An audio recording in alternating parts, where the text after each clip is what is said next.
Good afternoon, students. I hope you all are safe. And today we will start a new topic that are related to the previous chapter. We have to just learn about the entrepreneurship. So in this chapter, we have to just discuss about the entrepreneurship versus employment. That means you can just say honor of the company and their and his employees. So इस chapter में हम लोग क्या discuss करेंगे, entrepreneurship और employment के बारे में। इंटरप्रेन्योरशिप क्या होता है इसके बारे में हम लोग पहले जान चुके हैं।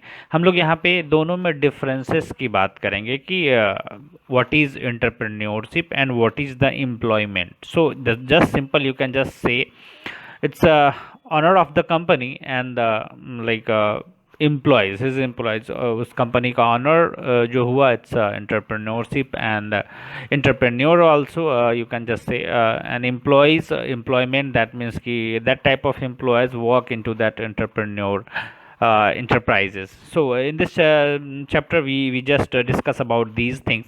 So entrepreneurship, we also know that it's creating and owning up an enterprises that works to solve a problem. That means कि it has a new thought and ideas, and when they can utilize into the market, and they can solve the different types of problem related to their enterprises.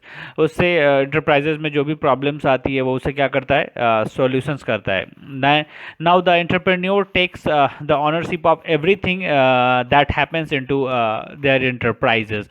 They can whole and soul of the enterprises, so they can responsible for all the good and bad thing of that particular enterprises. वो जो इस enterprises है उसके बारे में, वो अच्छी और बुरी जो भी चीज़ें हैं वो उसके बारे में क्या करता है, हर चीज़ के लिए वो रिस्पॉन्सिबल होता है. Now the other hand, an employee is like it an employee works for some enterprises or a company. They are just working on that, working on any particular company. He and she is not the owner of the enterprises or the company. He and she working for it. जो भी वो लोग होते हैं वो क्या करते हैं, वो इस इंटरप्रेन्योर जो इंटरप्राइजेज होती है उसके बिहाफ में, उसके अंडर में काम करते हैं. वो उसके ऑनर नहीं होते हैं, बट इंटरप्रेन्योरशिप जो होता है, जो इंटरप्रेन्योर होता है वो उस इंटरप्राइजेज का मालिक कहलाता है और होल एंड सोल रिस्पॉन्सिबिलिटी उसकी होती है. So this is the basic differences of the entrepreneurship and the employment. So now there is some different types of differentiations, and we will discuss about those differentiations into this slide, this screen also. Now the first one, that is enterprises. The one hand side, that is entrepreneur, and the another hand side, that is the employee. So हम लोग उसके बारे में बात करते हैं. So entrepreneur क्या होता है, all roles, whole and sole responsibility, all roles are performed by the owner of the company. ये जो एंटरप्रेन्योर होता है वो उसमें क्या होता है कि जितने भी काम रिस्पॉन्सिबल होते हैं वो सारे के काम इस एंटरप्रेन्योर के माथे पे आते हैं. वो सारे को हैंडल करता है. That they can just manage the man machine and their man money also. वो जो होता है ये सारी चीज़ें मैनेज करता है. But the employee is assigned a given predefined fixed roles. There have some fixed roles. They can just perform only that particular role, and employee manage only what is defined in assigned role. That means कि जो entrepreneur होता है वो काम assign करता है employee के लिए particular काम assign करता है और वो उसी काम के लिए responsible होता है. ये है employee. That means कि अगर कोई employee accounting का है तो वो accounting काम के लिए responsible है. कोई employee अगर software handling करता है तो वो सिर्फ और सिर्फ सॉफ्टवेयर हैंडलिंग के लिए रिस्पॉन्सिबल है. बट एंटरप्रेन्योर क्या हो गया, वो होल एंड सोल काम के लिए, चाहे वो मैन पावर मैनेजमेंट हो, प्रोडक्ट मैनेजमेंट हो, मशीनरी मैनेजमेंट हो, सर्विसेज हो, मनी मैनेजमेंट हो. सो each and every types of work they can responsible on that company also. Now the basis that is a time. So time के according भी दोनों में differentiation होता है. An entrepreneur is involved in the work like a 24 multiplied by 7. ये जो entrepreneur होता है वो 24 घंटे और 7 दिन अपने काम के बारे में सोचता रहता है. उसे कैसे बढ़ाएं, उसे कैसे ग्रो अप करें, वो उसके बारे में सोचता रहता है. उसके लिए कभी भी छुट्टी का दिन नहीं होता है. ठीक है, जब भी आप कोई बिजनेस सेटअप करते हो, स्टार्टअप लेते हो, तो उस कंडीशन में क्या होता है, उस कंडीशन में आपकी छुट्टी नहीं होती है. ठीक है, आपको हमेशा काम करना पड़ता है, ठीक है, 24/7 आप वर्किंग में रहते हो, ठीक है, और डेली डे बाय डे अपने कंपनी के प्रोडक्ट एंड सर्विसेज और मैन पावर मैनेजमेंट, इन सारी चीज़ों को इन्हांस करने के लिए हमेशा आपको सोचते रहते हो और उसे और ऊपर करने में और ऊंचा करने में लगे रहते हो। बट वहीं अदर एंड अगर एम्प्लॉय की बात करें तो an employee is involve in the work only for the fix time, there is a fix time like 8 to 12 hours, so that particular employee will work into your company on that fixed timing only. वो fix timing के अंदर ही काम करता है, वो उससे ज़्यादा काम नहीं कर सकता है और ना ही वो इस काम के लिए रिस्पॉन्सिबल होता है कि वो अगर उसके 8 घंटे की शिफ्ट है तो वो 15 घंटे काम करे। कंपनी की कभी कभी कुछ ऐसी पॉलिसीज़ आती है या कभी कभी कुछ ऐसे काम आते हैं जो करना ज़रूरी है, तो उस कंडीशन में वैसे कंडीशन में एम्प्लॉयज़ को कुछ ज़्यादा काम करना पड़ता है, बट वैसा काम नहीं करना पड़ता जैसा कि एक एंटरप्रेन्योर करता है। Now there is a responsibility, एक और बेसिक है जहाँ के रिस्पॉन्सिबिलिटी की बात करते हैं। सो इस रिस्पॉन्सिबिलिटीज़ के अंदर क्या क्या चीज़ें हैं हम लोग उसे देखते हैं। Now the an entrepreneur takes decision on his and her own और after consulting the experts of the field working with him and her. So ये एंटरप्रेन्योर क्या होता है, वो जो डिसीजन लेता है वो क्या, बहुत सारे एक्सपर्ट्स हैं उसके साथ, बहुत सारे एक्सपर्ट्स रहते हैं, अलग अलग फील्ड के बहुत सारे एक्सपर्ट्स रहते हैं, वो उनसे कंसल्ट करके उनसे राय लेता है और दैन वो डिसीजन लेता है, किसी भी काम के बारे में डिसीजन लेता है। वहीं पे अगर एक एम्प्लॉय की बात करें तो an employ either waits for the instruction और the decision making position, that means it's like decides only that much which is defined in his her role। That means जो ये एम्प्लॉय होता है वो हमेशा जो कंपनीज के अथॉरिटीज़ होते हैं वो उनके डिसीजन के अनुसार काम करता है, वो खुद से डिसीजन नहीं ले सकता है। बट कभी कभी कुछ ऐसी चीज़ें जहाँ पे जिस काम के लिए वो रिस्पॉन्सिबल है उस काम में कभी कभी वो भी खुद का डिसीजन ले सकता है। Now entrepreneur takes ownership of his action and decisions, that is she and he takes total responsibility of success or failure। that means कि जो ऑनर होता है वो क्या करता है, उसके जो भी एक्शंस, वो जो भी वो काम को परफॉर्म करता है उसका होल एंड सोल रिस्पॉन्सिबिलिटी उसका होता है, चाहे कंपनी प्रॉफिट में जाए चाहे लॉस में जाए, वो ही रिस्पॉन्सिबल होता है अपने काम के प्रति। But an employee is responsible only the performing his and her task on time. But वहीं पे एम्प्लॉयज़ क्या होता है, वो अपने काम को टाइम पे परफॉर्म करने के लिए रिस्पॉन्सिबल है, उसे जो भी उसे काम दिया गया है वो उसे टाइम पे कर दे रहा है, सो वो वही उसकी रिस्पॉन्सिबिलिटी है। Now entrepreneur takes care of all people working with him from senior most position to support staff। that means कि जो एंटरप्रेन्योर है वो क्या करता है, जितने भी एम्प्लॉयज़ काम कर रहे होते हैं उनके कंपनी में, उन सारे स्टाफ की रिस्पॉन्सिबिलिटी लेता है, सारे के सारे स्टाफ में क्या कोलैबोरेशन है, कम्युनिकेशन है, इन सारी चीज़ों को देखता है और आपस में मिलकर काम करने की सलाह देता है। बट वहीं एक एम्प्लॉय है, an employee takes care of the team assigned for reporting to him और हर। बट वही एम्प्लॉय क्या करता है, अपने अंडर के जितनी टीमें हैं वो उसे ही केयर करता है। बट ये क्या करता था, पूरी की पूरी कंपनी के जितने एम्प्लॉय हैं वो सारे लोग का केयर करता है। An entrepreneur is self disciplined and self motivated. जो एंटरप्रेन्योर होता है वो सेल्फ डिसिप्लिन्ड होता है और सेल्फ मोटिवेटेड होता है। But an employee always looks for instruction. Employees क्या होता है, हमेशा इंस्ट्रक्शन के लिए वेट करता है। An entrepreneur sits on target as per the goals set for growth. Entrepreneur क्या करता है, वो एक टारगेट सेट करता है, they can just suit that particular goals for the growth of the company.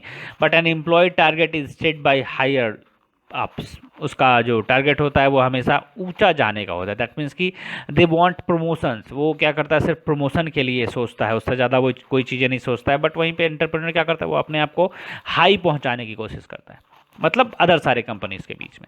Now contribution, an entrepreneur makes large contribution in the growth of the economy, generate employment. An entrepreneur impact society in a positive way by offering solutions to existing problem in society based on which the business is built. That means कि entrepreneur क्या करता है, वो हमेशा contribute करने की, जो economy है उसको उसमें कंट्रीब्यूट करने के लिए हमेशा एम्प्लॉयमेंट को जनरेट करता है, हमेशा नई नई बहाली को जनरेट करता है, जिससे कि बेरोजगारी की समस्या कम आती है और सोसाइटी में क्या करता है, उसका एक पॉजिटिव इम्पैक्ट होता है ये सारे सॉल्यूशंस को लेकर। यानी सॉल्यूशंस एक प्रोवाइड करते हैं अनएम्प्लॉयमेंट के बिहाफ में। बट वहीं पे an employee contributes by doing his her assigned role. जो एम्प्लॉय होता है वो क्या करता है, उसके उसे जो पर्टिकुलर जो भी रोल दिया जाता है वो उसी को सिर्फ असाइन करता है, वो उससे ज़्यादा काम के लिए ना ही रिस्पॉन्सिबल है और ना ही किसी काम के लिए वो जिम्मेदार होता है। सो आई होप कि सबको समझ में आ रहा होगा कि क्या एंटरप्रेन्योर है, क्या एम्प्लॉय है। So now there is a one case study by Richa Kar, and that is an entrepreneur, a successful entrepreneur by the venture Jivami। Zivame का जो जिवामी कंपनी के बारे में सब लोग जानते हैं, जो रीचा कार है वो जिवामी जिवामी कंपनी की ऑनरशिप है। ठीक है, तो उसके बारे में इसमें बताया गया है, रितेश अग्रवाल के बारे में बताया गया है, सुंदर पिचई, सत्य नंडेला। ठीक है, तो ये सारे एम्प्लॉयज़ के बारे में, जैसे कुछ एम्प्लॉय हैं जो सुंदर पिचई और सत्य नंडेला हैं, ये एम्प्लॉयज़ हैं। बट वहीं पे जो एंटरप्रेन्योर जो हैं वो कौन कौन है, रीचा कार है और रितेश अग्रवाल है, ये दोनों एंटरप्रेन्योर हैं। तो इसके बारे में यहाँ पे चीज़ें बताई गई है। रितेश अग्रवाल जो हैं वो ओयो कंपनी के सीईओ हैं, और जो रीता रीचा कार हैं वो किसकी हैं, जिवामी की सीईओ हैं। सो उन्होंने उसे स्टार्टअप किया, कैसे बिल्डअप किया, कैसे ओयो कंपनी खड़ी की, कैसे जिवामी कंपनी खड़ी की। ठीक है, तो ये उनके बारे में एक केस स्टडी है, सब लोग इसे ध्यान से पढ़ेंगे कि कैसे उन्होंने जो प्रॉब्लम्स को है उसे आइडेंटिफाई करके उसे सॉर्ट आउट किया, एंड देन अपने थॉट्स को मार्केट में यूटिलाइज किया। दैट मीन्स अपने थॉट्स को जनरेट किया, इसको हम लोग ऐसे बोल सकते हैं कि जनरेट किया। बिकॉज अगर मार्केट में लैकिंग है, अगर मार्केट में नीड है, तभी वहाँ पे थॉट्स जनरेट होते हैं। क्योंकि लोगों के नीड के अनुसार अनुसार जो होता है, हर इंटरप्रेन्योर अपने बिजनेस को जनरेट करता है, अपने थॉट्स, अपने व्यूज़ को जनरेट करता है। कोई एक्स्ट्रा व्यूज़ नहीं होती है, बस लोगों की नीड को देखना है और नीड को सॉर्ट आउट करना है कि उसे सॉर्ट आउट कैसे करें। मैंने पहले भी क्लासेस में बता रखा है कि कैसे हमें नीड को कैच करना है, मार्केट में जो नीड है उसे देखना है, और कैसे लोग उसे देखते आए थे। तो ये सारी चीज़ें यहाँ पे दी गई है, तो सबको ये केस स्टडी पढ़ना है। वहीं पे दूसरी तरफ बात करें तो 2 एम्प्लॉयज़ के बारे में बताया गया है। That is one is a Sundar Pichai, it's a CEO of Google, and the Satyam like Satya Nadella. सत्य नडेला क्या है, ये एक इलेक्ट्रिकल इंजीनियर हैं।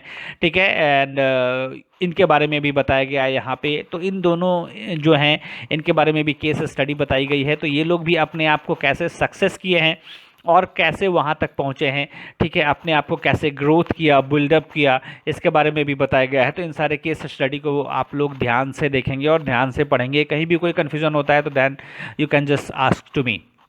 Now the next topic, that is a risk, reward and challenges of being an entrepreneur. When you are an entrepreneur, being an entrepreneur, you have to just face a different types of problems. You can take a different types of risk also, and you have to face every time you have to just take a different types of reward, and you have to face the challenges also.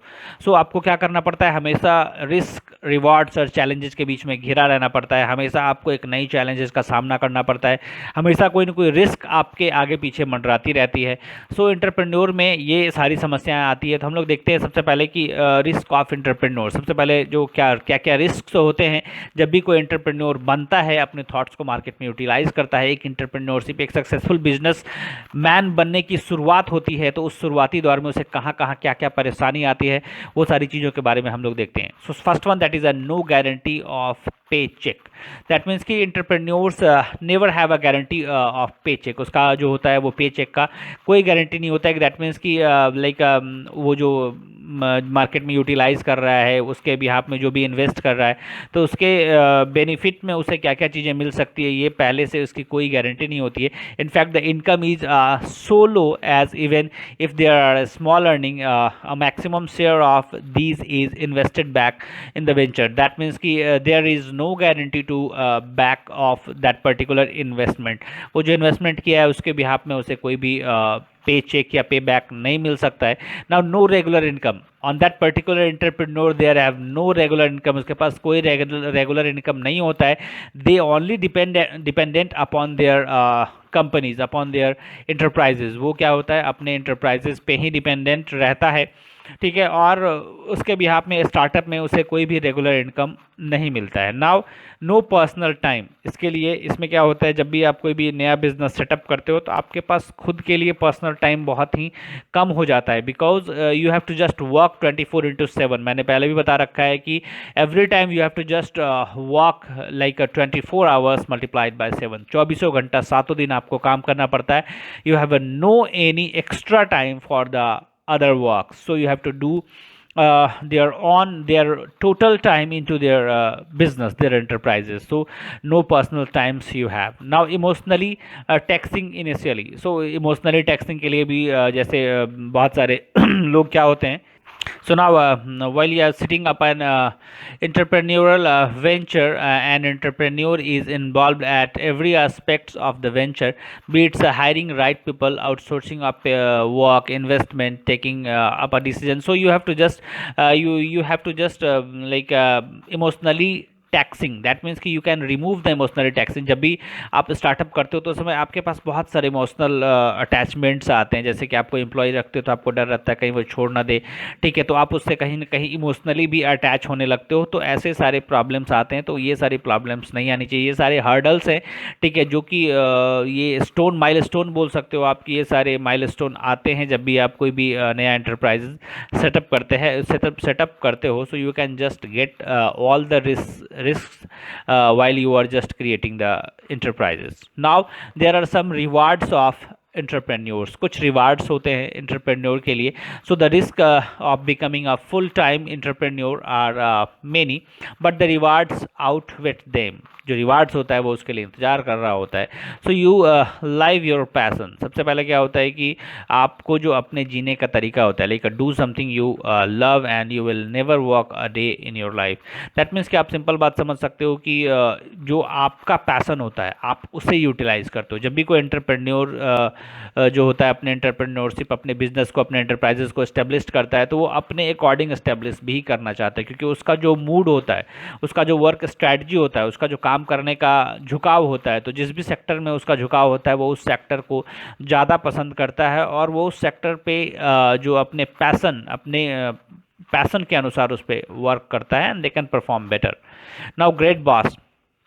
So entrepreneurs are on boss. When you are boss yourself, then you have to just greatest boss in all forms. So first you have to just boss on yourself. सबसे पहले आपको खुद का boss बनना पड़ता है. यहाँ इस कंपनी में, जो भी कंपनी आपने ओपन किया है, तो ऑब्वियस सी बात है उस कंपनी के बॉस आप ही हो. बट सबसे पहले उस अपने कंपनी के बॉस बनने से पहले आपको खुद का बॉस बनना पड़ता है, ताकि आपको भी लगे कि मुझे भी कोई कमांड कर रहा है, ताकि आप हर काम को इंस्टेंटली और ऑन टाइम परफॉर्म कर सको. Now on time. So an entrepreneur is not bound to work for fixed set of hours chosen by the someone else. इसमें पहले बता रखा है कि एम्प्लॉय के लिए एक फिक्स टाइम होता है, बट वहीं पे जो ऑनर होता है उसके लिए कोई टाइम नहीं होता है. They can work like every hour, like 24 hour in a day. वो 24 घंटा एक दिन में काम करता है. Like location, an entrepreneur gets to choose on work location. He and she can be anywhere in the world while working and still be doing a meaningful contribution towards his venture. There is no constraint of being a certain location. That means there is a no location for that particular business. An entrepreneur just set their location to work different types of places. जो entrepreneur होता है वो उसके according आपको उस location पे जाना पड़ता है. वो एंटरप्रेन्योर तय करता है आपको किस लोकेशन पे काम करना है. So these are the some like location rewards. like monetary gains. Once successful setup, a venture starts growing up. After the successful setup, they can just monetize. They can just get the money for the different types of sector. After the initial financial problems, they can get the different types of financial manners. They can different types of money. They can just get the different types of sectors, and they can get the money also. It later start earning. That means you can just say they can just start the earning. अब जो पहला होता है, सबसे पहले तो वो उसका जो नो प्रॉफिट है, नो लॉस पे काम करता है, या सबसे पहले लॉस पे ही काम करता है. और जब मॉनेटरी गेन होता है तो उस कंडीशन में क्या होता है, उसकी अर्निंग शुरुआत हो जाती है. Now can make contribution at large scale. They can just make the contribution at a large scale in a national और international level, because they can create the like employment. वो क्या करता है, एम्प्लॉयमेंट क्रिएट करता है. And that employment, for that employment they can just recruit the different types of unemployed persons. वो क्या करता है मार्केट में अनएम्प्लॉयड पर्सनस. दैट मीन्स कि वहाँ पे सीधी सी बात बोल सकते हो आपकी, ये बेरोजगारी को दूर करता है, because they can just generate the employment. ये क्या करता है, एम्प्लॉयमेंट को जनरेट करता है, जिससे कि क्या होता है, बेरोजगारी जो है आप इंडिया लेवल पे बात करो या अपने नेशनल या इंटरनेशनल लेवल पे बात करो, किसी भी लेवल पे वो क्या करता है, जो लोगों की बेरोजगारी है उसे दूर करता है। आज बहुत सारे बड़ी बड़ी कंपनी है, रिलायंस है, माइक्रोसॉफ्ट है, ठीक है, गूगल है। So they are just work upon the, they can just generate the employment, different different types of employees they can work on to that particular companies. उस कंपनी में वर्क करते हैं और उसका लोकेशन कहीं भी होता है, वो कंपनी वहाँ जाके उसके लिए काम करता है। So these are some rewards into while we just start the entrepreneurship, while we just start the enterprises. Now the next topic, that is the challenges in entrepreneurship. So there are many challenges while you just creating the entrepreneurship. Now first one, giving up a career. So building a growing business cannot be done along with your job side. Entrepreneurs have to give up their promising jobs and career for the like a predictable journey of like entrepreneurship.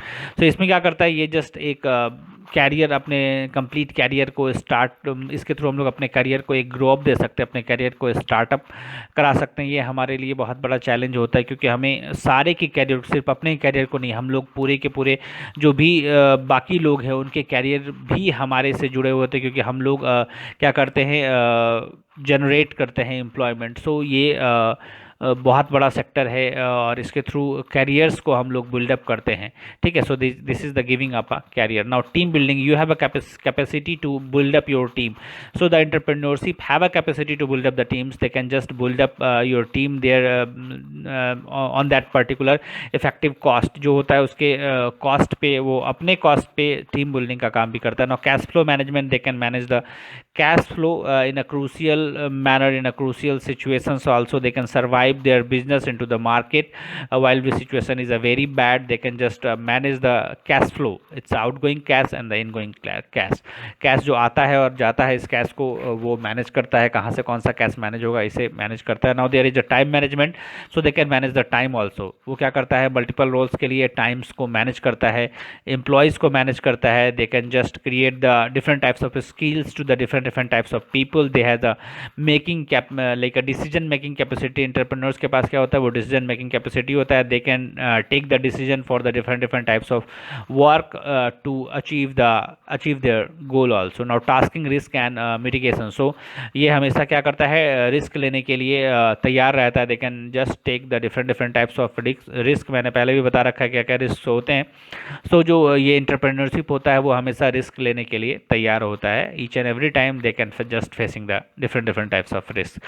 So the chapter has been finished. There is a checkpoint, and into the checkpoint there is a different types of objective question, subjective questions answers. So you have to just do all the question answer into your homework copy. अपने homework copy में ये सारे question answers को complete कर लेने हैं। Now the next chapter, that is entrepreneurship development process. अब इसी में एक और छोटा चैप्टर है, इसे भी हम लोग देख लें। सो एंटरप्रेन्योरशिप डेवलपमेंट प्रोसेस, एंटरप्रेन्योरशिप जब डेवलप होता है तो उसका प्रोसेस क्या होता है, कैसे कैसे वो एंटरप्रेन्योर जो होता है अपने बिजनेस को डेवलप करता है, ये सारे आइडियाज़ क्या क्या हैं वो हम लोग यहाँ पे देखेंगे। तो first one, that is a business idea. So सबसे पहले क्या होता है, बिजनेस आइडिया। दैट मीन्स कि when you are just creating your like startup your business, so first you have a idea. सबसे पहले आपके पास आइडिया होना चाहिए, क्या किस चीज़ पे हमें बिजनेस स्टार्टअप करना है। So first you have to just think about that particular idea. आपके पास एक आइडिया होना चाहिए, you have a need and you have a solution of that particular problem, and you have a solutions to the users need। जो users का need होता है उसके अकॉर्डिंग आपके पास solutions होना चाहिए। तो first you have to just develop your ideas। now developing the business plan। so on the other hand, you can just say you have to just write your plan into your paper. अपने paper पे क्या करना है, अपने plan को लिखना है अच्छे से, ताकि कहीं भी कुछ भी लैकिंग नज़र आए तो आप उसे इजीली आइडेंटिफाई कर सको। आप सिस्टम पे भी अपने प्लान को बना सकते हो, कोई इशू नहीं है, बट अपने प्लान को डेवलप करना ज़रूरी है कि आपका जो इनिशियली होगा स्टार्टअप क्या होगा, उसमें लेबर रिक्वायरमेंट कितने होंगे, ठीक है, फिर उसका मतलब हर चीज़, उसका ग्रोन अप कैसा होगा, ठीक है, कितने एम्प्लॉयज़ को लेके आपको कौन सा पर्टिकुलर वर्क करना है, कितने टाइम तक आप उस पर काम करोगे तो ये काम अचीव हो जाएगा। So each and every types of plan you have to just do into your paper on your computer. हर प्लान जो है आपके कंप्यूटर पे या पेपर पे बना हुआ होना चाहिए। सो आपको ये डेवलप करने की ज़रूरत है जब भी आप कोई भी इंटरप्राइजेस स्टार्ट कर रहे होते हो।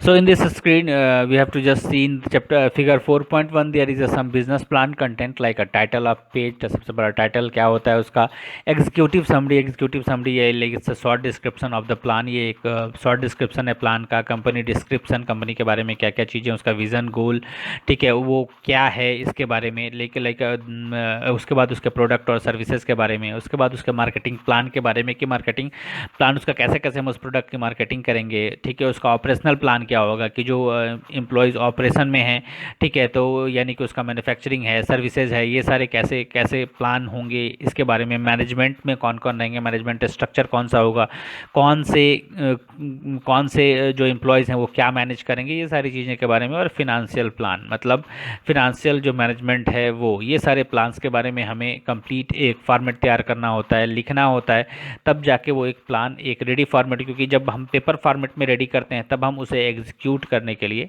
रेडी हो जाते हैं। नाउ गेट द फाइनेंसेस और मनी। सो इसके बाद क्या होता है कि फाइनेंस का होता है कि raising your like seed funding. अब इसके बाद फंडिंग के लिए हम क्या करते हैं। So this phase your entrepreneurial process is a very important. Once you have charted out the business plan, you have to just understood the full financial implications of the project and known the execution of plan. You are ready to seek investment to raise money for your ventures. So while you are just creating the like a finance, so that time you have to just discuss the your thoughts or ideas to the different types of ventures. So अपने thoughts को जब आप कहीं पे represent कर रहे होते हो तो उस कंडीशन में आपके थॉट के ऊपर बहुत सारी कंपनी जो है पैसे इन्वेस्ट करती है। आपको पूरे के पूरे प्लान को नहीं शेयर करना है, आपको अपने थॉट को शेयर करना है, क्योंकि जब आप पूरा प्लान शेयर कर देते हो तो इट मे बी कि वो कॉपी हो सकता है, क्योंकि जो इन्वेस्टर आप पे पैसा लगाएगा वो ऑलरेडी बहुत पैसा है उसके पास, वो चाहे तो आपके प्लान को एग्जीक्यूट भी कर सकता है। सो आपको पूरी चीज़ें नहीं बतानी है, एक ओवरव्यू बताना है कि ये हमारा प्लान है और उसके अकॉर्डिंग वो आपके थॉट पे, क्योंकि बहुत सारे जो ये इन्वेस्टर होते हैं उन्हें काम नहीं करना आता, वो बस दे कैन जस्ट इन्वेस्ट ऑनली, और इन्वेस्ट करके वो पैसा कमाते हैं। सो इसलिए वहाँ पे आप उनसे अपने प्लान का डिस्कस करोगे and then they can just give the money while you are just satisfied. जब उन्हें सेटिस्फाइड होगा कि नहीं ये बिजनेस चलेगा तो then they can just provide the money also. Now understand customer needs to get paying customers. So first you have to just need the customers, know the need of the customers. सबसे पहले क्या करना है, आपको customers का need देखना है, कहाँ पे कस्टमर्स को क्या चीज़ें चाहिए, क्या चीज़ें उसे पसंद है, ठीक है, क्योंकि उसके लिए कस्टमर आपको पे कर रहा है। तो जो कस्टमर पे कर रहा है तो उसके बारे में आपको जानना बहुत ज़्यादा ज़रूरी है। अगर आप कस्टमर के नीड को, कस्टमर के रिक्वायरमेंट को, कस्टमर के माइंड को नहीं समझ सकते तो आप एक सक्सेसफुल बिजनेस नहीं बन सकते। So you have to just develop the understanding power of the customer need. सबसे पहले कस्टमर के नीड को देखना है, समझना है, and now you can just put up your like products or the services to that particular customers. Now the another one that is a launch your product or services. जब इतनी सारी चीज़ें आ जाएंगी, मैंने पहले ही बताया कि नीड के बारे में जानना बहुत ज़रूरी है। So need is a very much important while running the business. Business को रन करने के लिए जो नीड होता है वो बहुत ज़रूरी चीज़ है, क्योंकि नीड और उसका प्रॉब्लम का सॉल्यूशंस, ये अगर आप सोच लेते हो तो समझ लो आपका बिजनेस रन करेगा।